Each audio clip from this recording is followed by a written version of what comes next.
Hi everyone, my name is Daniil Gataulin. I'm one of the senior research analysts covering biotech here at Chardan, where our vision is to help identify companies with high potential for investment returns based on creating real value for society through disruptive innovation.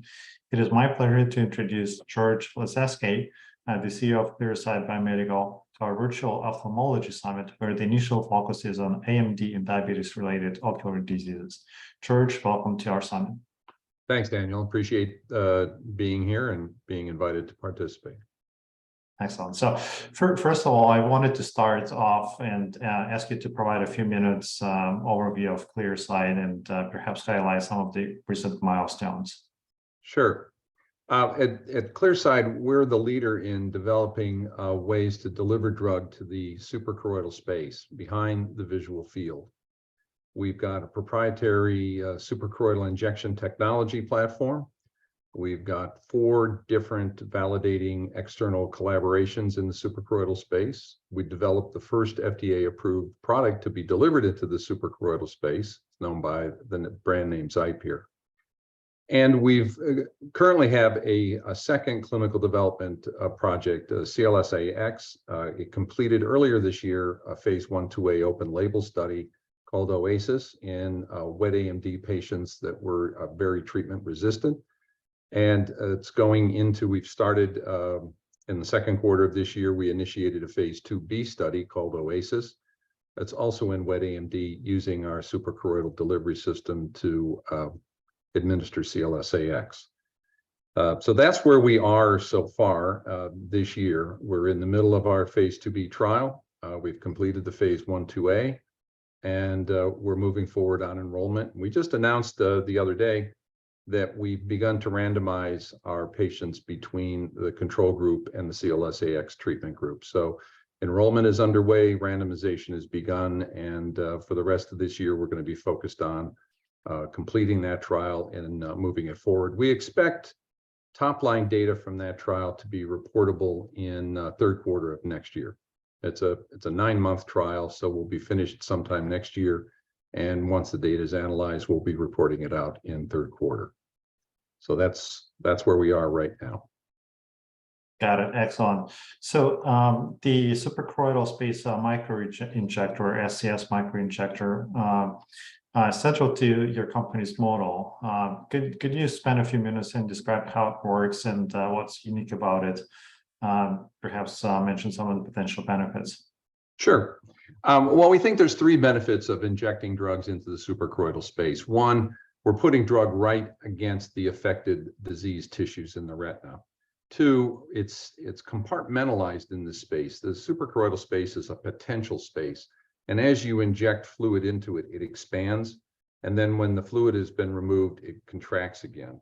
So we're putting it in there, but we put in small molecule suspensions, largely of drugs that are relatively insoluble. So the drug particles go into the suprachoroidal space and they remain there, compartmentalized in that space. And there's a benefit of that. That keeps the drug away from unaffected tissues in the front of the eye in particular. So there's a safety benefit. And thirdly, because the drug stays compartmentalized like that, it slowly dissolves. And as it slowly dissolves, it's providing a therapeutic benefit over a long period of time. So there's a duration benefit of putting drugs in the suprachoroidal space. The way it works is we've spent a number of years developing this. It's an in-office, non-surgical, repeatable, and very reliable way to put drugs into the suprachoroidal space. The device itself comes with 2 length needles. Most people, it has to penetrate through the sclera, and as it penetrates through the sclera, there's a loss of resistance. The physician feels that loss of resistance, much like doing an intrathecal injection, and then they know they're in the suprachoroidal space, and the drug is administered. And as it's administered, it goes around the entire orb, goes to the back of the eye, and it's in contact with the chorioretinal tissues. So it's very simple looking, but it took many years and a lot of engineering know-how and manpower to figure out how to make something so delicate, so simple work in such a safe and reliable way. And we're So, very so- proud of sorry. it. It's easy to learn how to use. It's got a great safety record, and it's remarkably simple to use in the hands of a retinal physician. It takes maybe an hour of training, a couple of practice injections, and then they're off and running. Excellent. So you mentioned, wet AMD. What other applications can it potentially be used for? And, what has been the commercial validation so far? Well, as I mentioned, we have a number of validating collaborations, not only wet AMD, but diabetic retinopathy. We have a relationship with Regenix and AbbVie, where they're using gene therapy, AAV vector-based gene therapy to inject into the suprachoroidal space for two disorders, wet AMD and diabetic retinopathy. So that collaboration alone tells you a couple of things. One, we can inject gene-based therapy using our injection system very easily and put it into the suprachoroidal space. Two, the gene-based therapy has multiple applications. So not only anything anti-VEGF or anything VEGF mediated, I should say. So diabetic retinopathy, wet AMD, diabetic macular edema is another way, another potential indication, for example. And we have another collaboration with Aura Biosciences, and they've taken a very different approach. They've used our suprachoroidal delivery system to put their viral-like drug conjugate into the suprachoroidal space to treat choroidal melanomas, or an ocular cancer. It's the most common form of ocular cancer. It's deadly. It can metastasize throughout the body. And by putting the drug into the suprachoroidal space, they've really put their anti-tumor drug right on top of the tumor. In fact, the tumor really just takes it up very quickly. And they do multiple suprachoroidal injections to treat the tumor and have had great success in their phase 2 trials. And they've moved on to now starting a global phase 3 trial in choroidal melanoma. So, and it really kind of depends, Daniel, on the molecule that we have. We've done some early stage experimentation and talked to some other companies about putting other molecules of varying types into the suprachoroidal space for geographic atrophy, for dry AMD. Inherited retinal diseases are another one, such as Stargardt's, Usher's, retinitis pigmentosa. So putting drugs into the suprachoroidal space has it's very versatile to deliver drugs back there. And one of the big benefits in putting it there is it's behind the retina, the visual field. So we don't have to worry about putting things into the vitreous that interfere with vision or cloud vision or accumulate products accumulating in the vitreous and circulating and creating floaters or whatever. Everything that we're administering is behind the retina. So it's the patient cannot see any of this. So it's got a patient advantage there, and it's very versatile. And so we're really excited about the potential for the SCS injection platform technology. Got it. So you mentioned a few partnerships, including Regenix Bio. Can you comment on the economics of those partnerships? Well, we've only revealed a little bit of the economics. In the Regenix AbbVie relationship, we have milestones that could total up to over $130 million. We have mid-single-digit royalties that are available, and Aura, the milestones are lower, maybe in the $20 million range, and again, low single-digit royalties there. Our collaboration with Bausch + Lomb on our product that we got approved, Xipere, we took that all the way through the NDA process and got it approved in the U.S. Those are high teens to 20% on sales. We received $20 million upfront on that, and we have the right to receive maybe up to an additional $50+ million on milestones. Our Arctic Vision, our Asia Pacific partner, we've received to date, I believe, around $12 million upfront. We have the right to another $20 to $30 million in milestones there with 10 to 12% royalties. Got it. Okay, so moving on to your pipeline. So your lead program utilizes tyrosine kinase inhibitor called axitinib. Can you tell us a little bit about that molecule and what are its potential advantages over some of the improved anti-VEGFs? Sure. A tyrosine kinase inhibitor has pan-VEGF inhibition characteristics. The current standards of care for anti-VEGF treatment all mainly focus on binding to or inhibiting the activity of VEGF-A.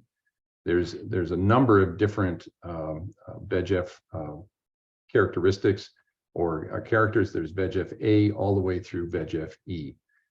In our case, it doesn't matter for us because what we do is at the pan-VEGF inhibition is at the receptor level, and we block all the VEGF receptors, VEGF 1, 2, and 3 receptors.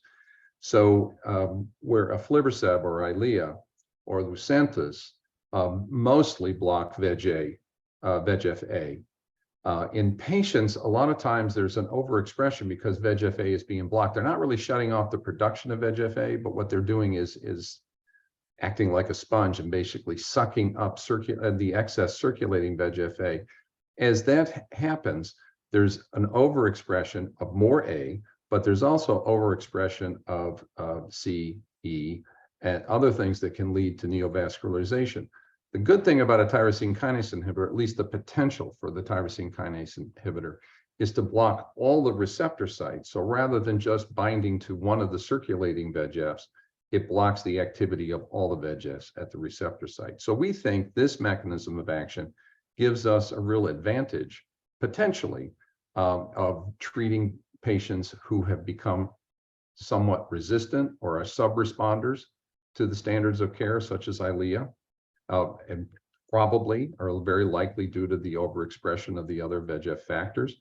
We think it has a place there. And we also think that the blockade at the receptor sites helps us have a longer duration of action than has currently been seen with the standard VEGF-A therapies like aflibercept or Eylea. Got it. And with that, you mentioned you completed a phase 1/2A trial. Yeah. Can you walk us through some of the results that you saw? Sure. We ran 4 cohorts, and this was the first time that we had put any drug, tyrosine kinase inhibitors into the suprachoroidal space. So we started at extraordinarily low doses. So we had 4 cohorts, but the cohorts that were most meaningful were cohorts 3 and 4. These were the doses that we believed were going to have therapeutic effect, clinically relevant therapeutic effect. And what we saw in OASIS, looking at the cohorts 3 and 4, the higher dose cohorts. First of all, I'd say that CLSAx had an excellent safety profile at all doses and at all time points. All 4 cohorts, there were no serious adverse events, no dose-limiting toxicities, no adverse events related to inflammation, no adverse events related to increase in intraocular pressure. Secondly, what we saw in the cohorts 3 and 4 was through the study of the initial 3 months and in the patients that participated in the 6-month extension data, stable mean best corrected visual acuity and stable mean central subfield thickness. So we had a very clear biological effect from the drug that was administered in the 2 high-dose cohorts. And importantly, from a durability point of view, in those patients that went into the extension study up to 6 months, 67% of those patients went 6 months or longer without requiring any additional therapy. Now, what's important to know about the patients that were in the trial is these were extraordinarily treatment-experienced wet AMD patients. Some of our KOLs refer to them as anti-VEGF-A addicts. They were getting dosing with the standard treatments of like Eylea or Lucentis much more frequently than you would normally expect, much more frequently than the on-label regimens for those drugs. So these were people that were having responses, but needed to get it far more often than most patients do. We selected that group of patients to make sure that we avoided a false positive in our biological effect. If we were going to show a biological effect, we wanted to show it in very tough to treat patients. And so what's important about our data is in this tough to treat basically sub-responder or treatment-resistant group of patients that were in OASIS, 67% went 6 months or longer without requiring any anti-VEGF treatment based on the disease assessment by the physicians. So we were really excited about that data. Now, admittedly, it wasn't a double-blind randomized trial, but that's what we felt confident was meant as a safety and tolerability trial. But we thought we saw very important biological effect there, and it set us up and encouraged us to go into phase 2b clinical trial, which we call Odyssey, that we started in the second quarter of this year.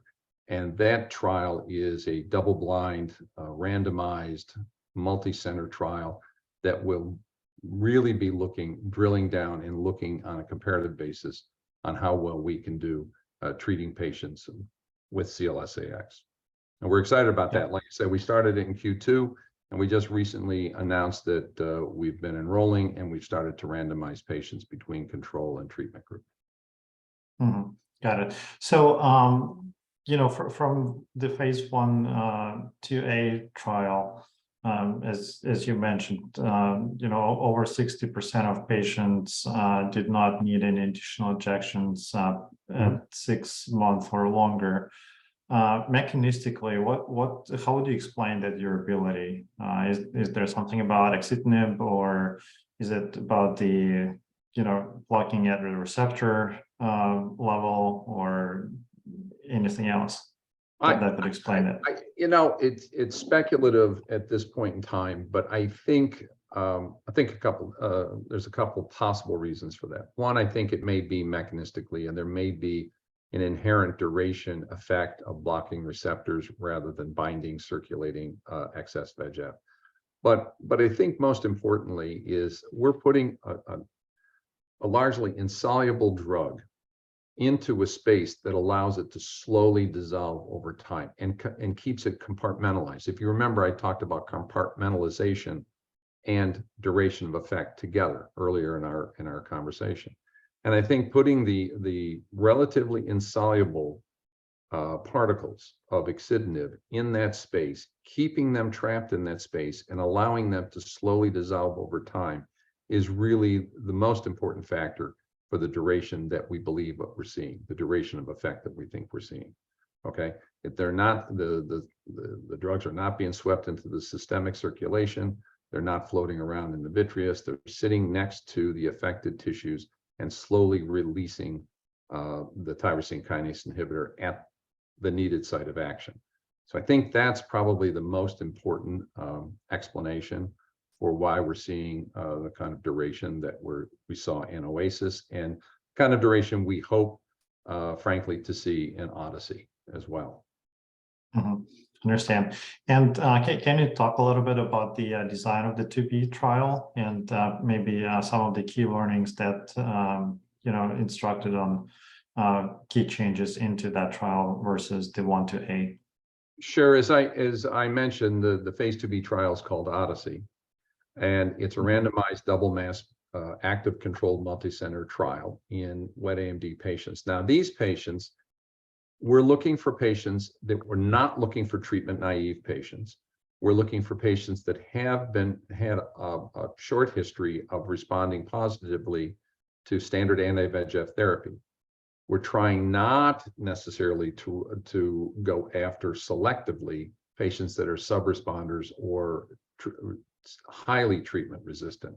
So we want to look at patients that have received anti-VEGF therapy, have had a positive response to it, but importantly, have persistent active disease on enrollment. We want to make sure we're not enrolling patients who may have the disease, but it's presently not very active. Other studies in wet AMD sometimes take all comers. We think that gives a leads to the potentially having false positive results. Your drug looks better than it is because patients with inactive disease may go 6 or 9 months without requiring another dose of anti-VEGF therapy. So we want to make sure those patients, do our best to not include those patients to cloud our data and our results. But we want to make sure what we have are patients that have had a response to anti-VEGF therapy that could be receptive to the mechanism of action of the tyrosine kinase inhibitors. Now, the way we're going to do this is we're going to enroll 60 patients. We're going to do a 1-to-1, 1-for-1 randomization between the CLSAx treatment group and the Eylea control group. Both groups will receive 3 loading doses of Eylea to start. On the second loading dose is when we will randomize patients into treatment group with CLSAx or the control group with Eylea. If they're randomized into the CLSAx group, they will receive a concomitant administration of CLSAx with their their second Eylea loading dose. And then for the control group, they'll receive a sham injection along with their aflibercept control.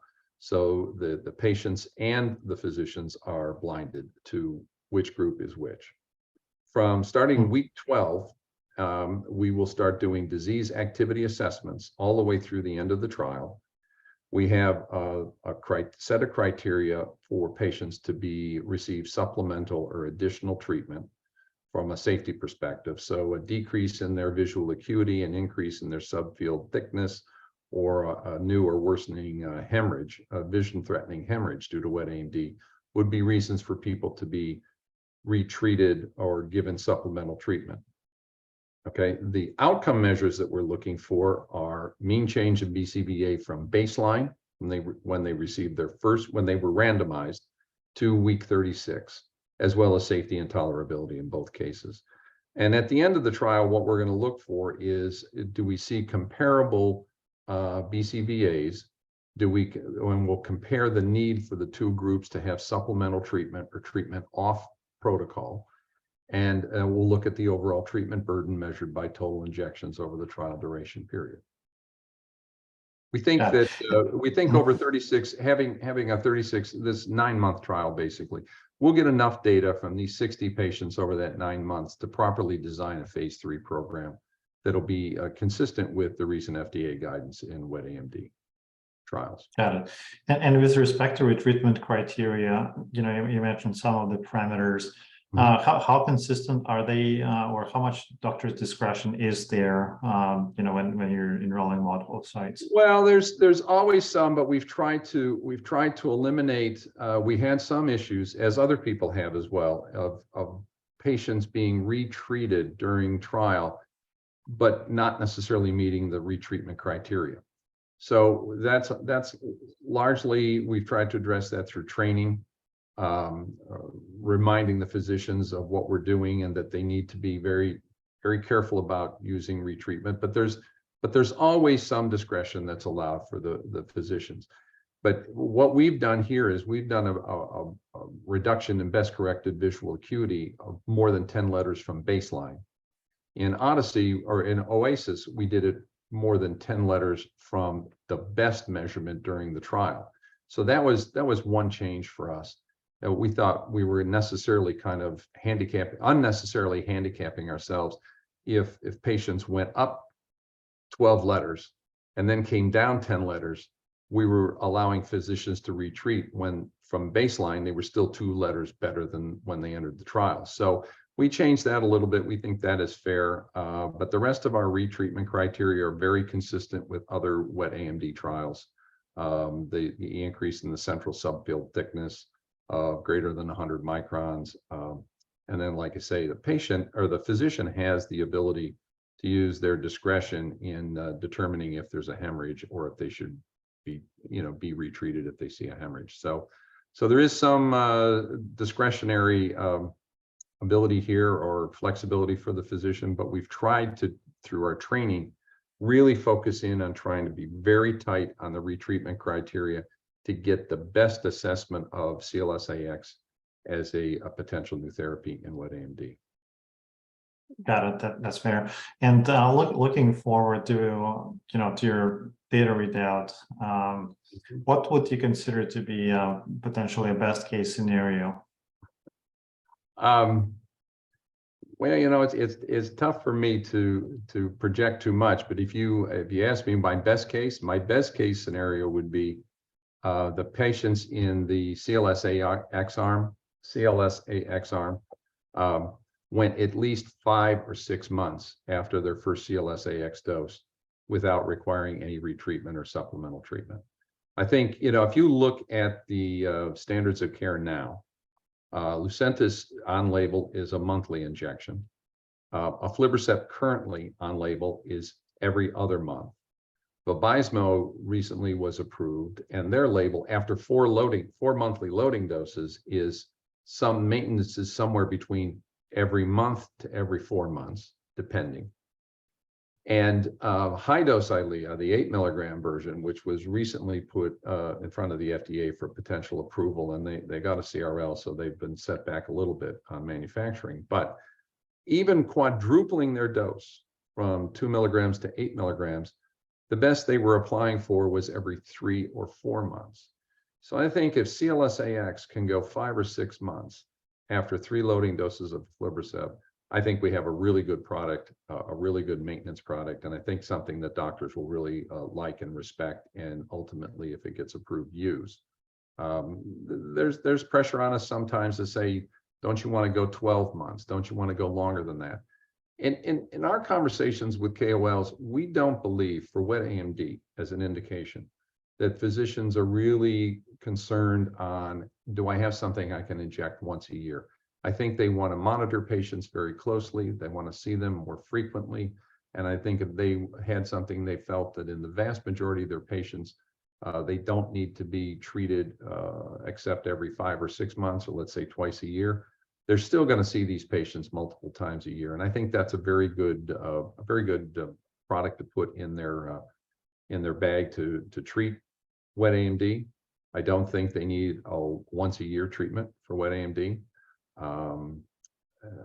So I think we're on the right track, looking at the right dosing. And if you ask me what I would consider a home run, or the best case, it's I've got all my patients at 5 or 6 months after initial dose. Yeah,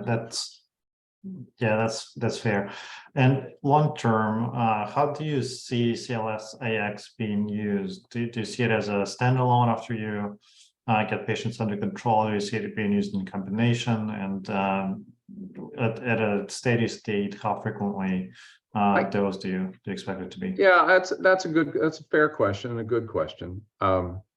We don't have any, if you look at the tyrosine kinase inhibitors that are out there by EyePoint, Ocular Therapeutics, and us, all of us are not looking at our product necessarily as the same way as the standard of care, the anti-VEGF-As like Eylea and Lucentis, where they give this loading dose regimen and then they give our drug or give their drug. I think currently the way we would look at it is we would be a nice combination with the anti-VEGF-As, load up with them to treat patients acutely, and then put us into the maintenance mode, because the only way that they're working is consistently blocking circulating anti-VEGF. So you have to get them in enough times to make sure that you're constantly sucking that up, where I think with our duration of activity and blocking at the receptor site, I think we have a much better case to be made as a maintenance therapy, a longer term maintenance therapy. But I think at least in the short term will be used with loading doses of the standard anti-VEGF-A.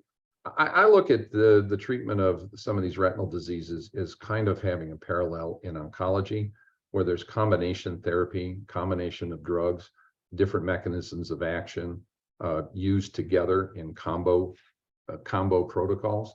And I think that's where at least initially the tyrosine kinase inhibitors, in particular CLSAx, will be used as a maintenance or an extension of therapy for patients that have had to be treated acutely with the current standard of care, the anti-VEGF-As. That may change over time, and it may be that over time, when you see a patient that isn't hypervascularized, but they're on their way to developing that, the physician may feel they have enough time to just start dosing with a tyrosine kinase inhibitor instead of having to load with the anti-VEGF-As. But right now, I would say that the way we would look, certainly going into phase 3 trial design, would be to be loading with the current standards of care and then using us as a longer duration maintenance therapy. Mm-hmm. Got it. So one thing I understand about axitinib is it's one of the more potent TKIs. Is there a thing such as being too potent? Are there potential side effects from, especially longer term side effects from it being so active? Well, yeah, I'm not too, at this point in time, I'm not too troubled by the fact that it may be more potent than the other one that's on the being used by iPoint. If you know what iPoint's doing, they're putting in every injection is 2 to 3 implants. So I think they're trying to make up for the potency difference by administering extra drugs. So I think over time it may not make a difference. It's a fair point. I don't, the company does not have any data that would indicate that that should be a problem long-term. But that's about all I could say at this point in time. You know, it's Ocular is using axitinib. We're using axitinib. iPoint is using a different tyrosine kinase inhibitor, a much less potent one. But I think they're trying to compensate by doing multiple implants with each injection to try to offset that difference. So it is something to be monitored long-term, just like with any new drug, but we don't have any indication from our studies that this should be a major problem long-term. At least not at this time, we don't. Got it, understand. So in the last couple of minutes, wanted to ask you to summarize the key upcoming milestones. I believe you have a couple of presentations planned at ASRS and at AAO later this year. Yeah. What should we be expecting to see there? Well, we'll have presentations on CLSAx both at ASRS and at AAO. ASRS is this week. I'll be going to Seattle later this week, and we'll do presentations. I think AAO, the American Academy of Ophthalmology, is the end of September, or the first week of October. I can't remember, but we'll have KOL presentation there as well on our data. There's a lot of interest in suprachoroidal injections in particular at both of those meetings, and we love to take those questions and talk to people about the suprachoroidal approach. For upcoming events, as I mentioned with Odyssey, that's next year, but it's Q3 next year will be the top line results from phase 2B. We'll be at all of the major ophthalmology scientific meetings through the end of the year. Later this year, there will be a paper being published on guidelines regarding suprachoroidal delivery, and it's been worked on with multiple KOLs, multiple companies, including ourselves, have worked on this, and we think it'll be a real, a very important publication to come out and really help physicians better understand suprachoroidal administration of drugs in general, and how to use it and when to use it and when it may have potential benefits. I think that'll be, we're looking forward to that later this year. In terms of other data, I mentioned our REGENXBIO AbbVie partnership. There are 2 phase 2 trials, one in wet AMD and one in diabetic retinopathy, should be completed, and that data should be publicized before the end of this year, sometime in the latter half of this year. That'll be interesting to see, and we're hoping that that data is positive. Again, Aura Biosciences, they should be later this year reporting on their 12-month phase 2 data in choroidal melanoma. So we look forward to that. Finally, Arctic Vision, our Asia Pacific partner, has submitted for acceptance the NDA in Australia, and that hopefully we'll see something positive on that in the next 12 months. And they're finishing up their phase 3 trial, so hopefully they'll be able to announce the completion of the enrollment in their phase 3 trial for uveitic macular edema in China before the end of this year. So those are kind of the important new, important upcoming milestones for Clearside. It looks like a fairly busy year ahead. And I guess the last couple of questions. First, sure. finance related question. What is the company's current cash position, and what do you expect the cash runway to carry you through? Sure. I think at the end of the first quarter or second quarter of this year, we had approximately 41 million in cash, and our current runway would have us going well into Q2 of next year. With that cash, we will have to raise a small amount of money to complete our current Odyssey trial, but we don't see that as a major issue. So again, our current runway would take us well into Q2 of next year. Understand. And last but not least, what do you think investors are missing most about Clearside's story? Well, that's an interesting question, Daniil. We've prided ourselves on being public and very transparent on our data. We've taken it to the market. We've explained where we are. We've been as forthcoming and as open and as data driven as anybody. Our constant feedback from investors and analysts is we provide more individual patient data than anybody else, and we're open and honest about what we're doing. And I think that I don't know that it's so much what don't people know about Clearside. I think it's a new mechanism of action. It's a new delivery system. Even though it's been well accepted in the US through the Xipere launch and physicians are comfortable with it, I think you have two variables, new mechanism of action, new injection system. And I think there's a real overhang from people not being quite sure how tyrosine kinase inhibitors are going to fit into the overall either diabetic retinopathy or wet AMD programs with such powerhouses as Genentech and Regeneron dominating the landscape. But we proceed undeterred, and we keep bringing the message. We keep explaining what we're doing. We keep explaining the theory, and then we give the data as clearly and transparently as we can. And if the data continues to be good, especially coming out of Odyssey, I think at some point in time, investors will be happy, and the market will better appreciate what we've been doing at Clearside. Yeah, that's fair. With that, George, I thank you for joining our session. Really appreciate having you at our summit, and I look forward to chatting with you again. Thank you very much. Thank you, Daniil. I think your questions were great, and I appreciate having this time with you. So thanks again.